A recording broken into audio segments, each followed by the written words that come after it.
Hello 3 દી થઈ ગયા એમ ના થાય કે મને ફોન કરીએ હે સામેથી માં ફોન કરે ત્યારે જ તમારાથી ફોન ઉપર વાત થાય નકર ન થાય. આજ તો સવારમાં હું ઉઠીને તો મેં કેલેન્ડરમાં જોયું ને તો મને એમ થતું હા હમણાં 3-4 દીમાં તો ગુડી આવશે.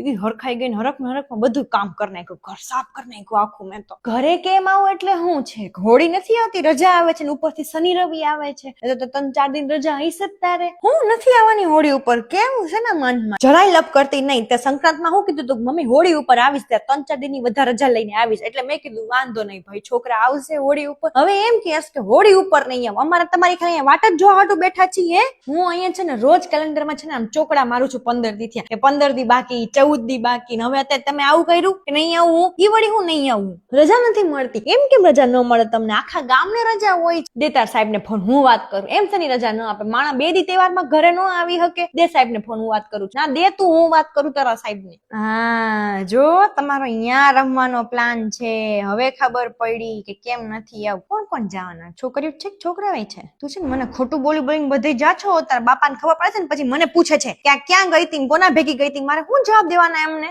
ના મારે છે ને હવે કઈ લપ જ નથી કરવી, બરોબર? તારા પપ્પા મને પૂછશે કે કેમ નથી આવવાની ગુડી, તો હું કહી દઈશ તમે ફોન કરીને પૂછી લ્યો. તું જાણે તારા પપ્પા જાણે. વાંધો નહીં, ન આવતી લે. અમારે છે ને મા બાપે કઈ સપના ન જોવા જોઈએ. તમે તમારે જે કરવું એ કરો. મને એમ થાય હાવ આવા અમારા નસીબ કે હાવ આવી પરજ કે તહેવાર ટાઈમે ઘરે ન આવી શકે. હે આવસ બેદી આવસ, હારું હાલ. હા કાલ નીકળશ ને તો પરમદી પહોંચી જાય સવારે, તો પપ્પા ને કઈ સવાર સ્ટેશન લેવા આવતા રહે તને. એ હા હાલો આવે છે ઘરે મજા.